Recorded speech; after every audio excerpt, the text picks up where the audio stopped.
ಸ್ವಾಮಿಗಳೇ, ಇವತ್ತು ವರಮಹಾಲಕ್ಷ್ಮಿ ಹಬ್ಬ ಬೇರೆ, ಶ್ರಾವಣ ಎರಡನೇ ಶುಕ್ರವಾರ ಬೇರೆ. ಇವತ್ತೇನು ವಿಶೇಷ ಸ್ವಾಮಿಗಳೇ ಕೋಲಾರಮ್ಮನ ದೇವಸ್ಥಾನದಲ್ಲಿ?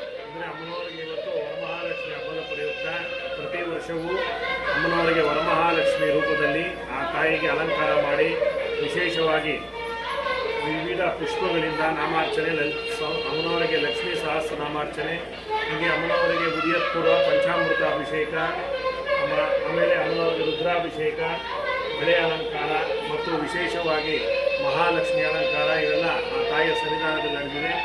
ಉದಯಪೂರ್ವ 9 ಗಂಟೆಗೆ ಮಹಾಮಂಗಳಾರತಿ, ತೀರ್ಥ ಪ್ರಸಾದ ವಿನಿಯೋಗ, ಸಂಜೆ ಅಮ್ಮನವರಿಗೆ ರಾಜೋಪಚಾರ ಪೂಜೆ ಮತ್ತು ಉಪಚಾರ ಪೂಜೆ, ಅಮ್ಮನವರಿಗೆ ಪುಷ್ಪಾರ್ಚನೆ, ನಾಮಾರ್ಚನೆ, ಪ್ರಸಾದ ವಿನಿಯೋಗ ಎಲ್ಲ ತಾಯಿಯ ಸನ್ನಿಧಾನದಲ್ಲಿ ನಡೆದಿದೆ. ಇವತ್ತು ಯಾರು ಬಂದು ಆ ತಾಯಿ ದರ್ಶನ ಪಡೆದಿದ್ದಾರೋ ಅವರಿಗೆಲ್ಲ ಸಕಲ ಇಷ್ಟಾರ್ಥಗಳು ಆ ವರಮಹಾಲಕ್ಷ್ಮಿ ನೆರವೇರಿಸಲಿ ಮತ್ತು ಒಳ್ಳೆ ಆರೋಗ್ಯ ಐಶ್ವರ್ಯ ಕೊಟ್ಟು ತಾಯಿ ಕಾಪಾಡಲಿ ಅಂತ ನಾವು ಆ ಭಗವತಿನ ಪ್ರಾರ್ಥನೆ ಮಾಡ್ತಾ ಇದ್ದೀವಿ.